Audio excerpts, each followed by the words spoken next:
राज्यामध्ये एकीकडे मराठा आरक्षणासाठी मनोज जरांगे पाटील यांचं आंदोलन तर दुसरीकडे ओबीसींसाठी लक्ष्मण हाकेंचं उपोषण सुरू आहे। या दोन्ही आंदोलनाचं प्रमुख ठिकाण आहे ते जालना जिल्हा। जालना जिल्ह्यामधील अंतरवाली सराटी या गावामध्ये मनोज जरांगे पाटील यांनी 8 जून रोजी पुन्हा एकदा आमरण उपोषणाला सुरुवात केली। तर दुसरीकडे ओबीसी आरक्षणाला धक्का लागू नये या लेखी आश्वासनासाठी जालन्यातीलच वडीगोद्री या ठिकाणी लक्ष्मण हाके आणि नवनाथ वाघमारे यांनी गेल्या 8 दिवसांपासून उपोषण सुरू केलंय। आरक्षणासाठी सुरू असलेला हा वाद नेमका काय आहे हेच आपण या व्हिडिओतून पाहू। नमस्कार, मी Madhuri Kumkar, for the people news मध्ये आपलं स्वागत। व्हिडिओला सुरुवात करण्यापूर्वी आपण फॉर द पीपलला सबस्क्राइब, लाइक व फॉलो जरूर करा।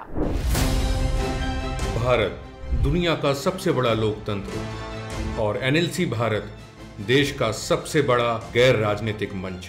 शक्तिशाली लोकतंत्र के लिए राहुल कराट का सार्थक कदम। मुंबई में हुआ ऐतिहासिक प्रथम राष्ट्रीय विधायक सम्मेलन।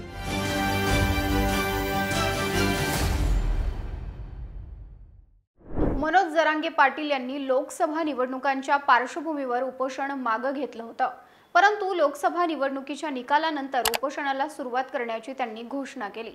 आचारसंहितेमुळे उपोषणास पोलिसांनी परवानगी नाकारली होती। त्यानंतर जरांगे पाटील यांनी 8 जून पासून उपोषण सुरू करणार असं जाहीर केलं। त्यांच्या आंदोलनाचं केंद्र राहिलेल्या अंतरवाली सराटीमध्ये या उपोषणाची तयारीही करण्यात आली होती, पण यावेळी या ठिकाणावरून काहीसा वाद झाला। अंतरवाली सराटीतील काही गावकऱ्यांनी विरोध केल्याचा मुद्दा समोर आला होता।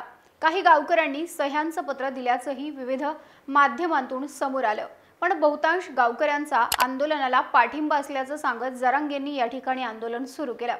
त्यानंतर याबाबत फारशी चर्चा झाल्याचं पाहायला मिळालं नाही। मनोज जरांगे पाटील यांनी आंदोलन स्थगित केलं होतं, त्यामुळे त्यांच्या आंदोलनाच्या वेगळ्या मागण्या नाहीत तर आधीच्या मागण्यांवरच ते ठाम असून त्यासाठीच त्यांनी पुन्हा एकदा आंदोलनाला सुरुवात केली होती।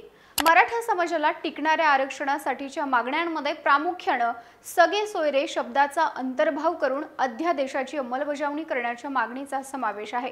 त्याचबरोबर मराठा व कुणबी हे एकच आहेत हा कायदा पारित करण्याची त्यांची मागणी आहे।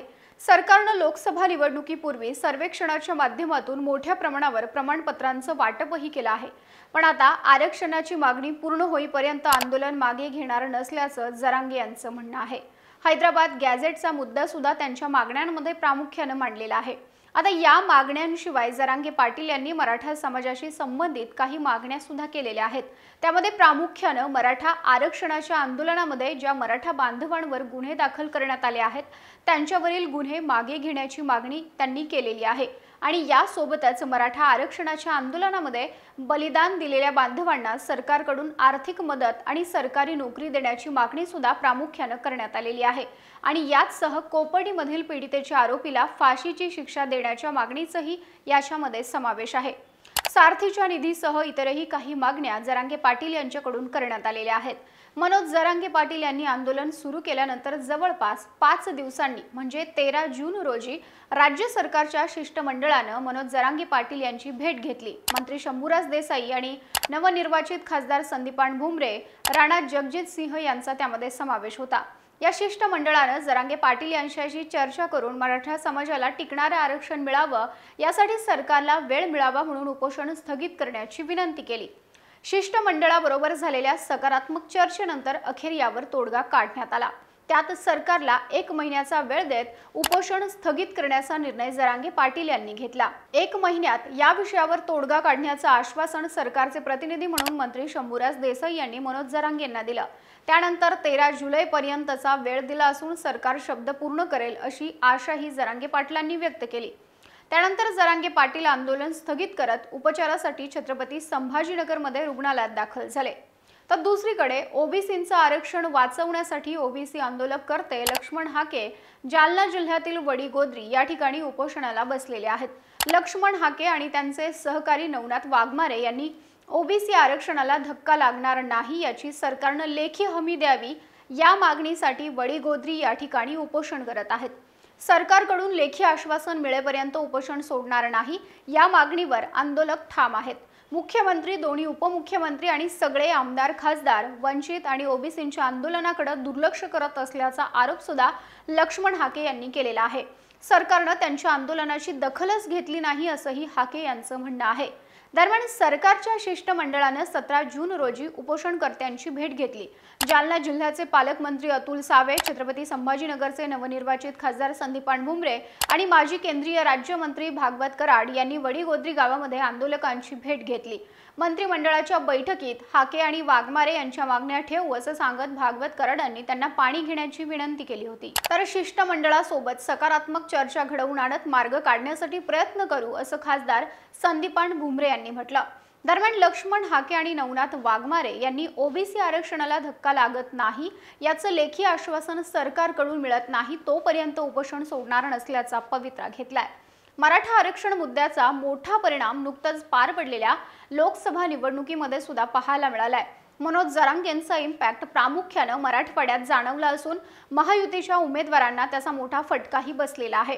त्यामुळे आता विधानसभा निवडणुकीच्या अनुषंगानेही मनोज जरांगे पाटील यांनी तयारी दर्शवलेली आहे। आम्ही पहिल्या टप्प्यामध्ये 24 मतदारसंघाची चाचपणी केलेली आहे। आम्ही आता शांत का बसावं, कोणत्याही समाजावर अन्याय नाही झाला पाहिजे, इतर समाजांनी देखील आमच्या सोबत आलं पाहिजे यासाठी चाचपणी करत असल्याचं जरांगे पाटील यांनी म्हटलेलं आहे। जरांगे पाटील यांच्या भूमिकेवर ओबीसी नेते प्रकाश शेंडगे यांनी म्हटलंय की मराठा समाजाला सरकारनं 10% आरक्षण दिलेलं आहे, त्याची अंमलबजावणी ही सरकारकडून करण्यात येत आहे। मराठा समाजानं ते 10% आरक्षण घेण्यास सुरुवातही केलेली आहे। दुसरं म्हणजे ईडब्ल्यूएसच्या 10% आरक्षणापैकी 8%हून अधिक आरक्षणाचा लाभ मराठा समाजानं घेतलेला आहे। मनोज जरांगे यांची मागणी ही आहे की मराठा समाजाला ओबीसीतून आरक्षण दिलं पाहिजे। आता ओबीसीतून आरक्षण नाही दिलं तर जरांगे म्हणतात आम्ही 288 जागांवर निवडणुका लढवणार, ह्याला पाडणार त्याला पाडणार। मात्र हे आमच्या मुलाबाळांच्या आरक्षणाचं भविष्य उद्ध्वस्त करणारं असेल तर आमचा समाज गप्प कसा बसेल असा सवाल प्रकाश शेंडगे यांचा आहे।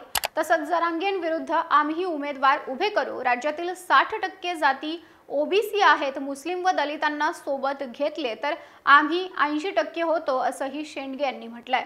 आरक्षण लढ्यासंदर्भातील या सर्व घडामोडी पाहिल्या तर ओबीसी आणि मराठा आरक्षणाचा मुद्दा हा अत्यंत कळीचा मुद्दा झालाय आणि मराठा विरुद्ध ओबीसी असं चित्र निर्माण झालेलं आहे। आता हा जातीचा संघर्ष थांबवून राज्य सरकारनं योग्य तो ठोस उपाय काढणं गरजेचं आहे, अन्यथा मराठा विरुद्ध ओबीसी संघर्ष अधिक टोकाला जाण्याची शक्यता सुद्धा नाकारता येत नाही। याविषयी तुमची प्रतिक्रिया आम्हाला कमेंटमध्ये जरूर कळवा। व्हिडिओ आवडल्यास लाईक करा आणि अशाच नवनवीन व्हिडिओसाठी फॉर द पीपल न्यूजला सबस्क्राईब करायला विसरू नका।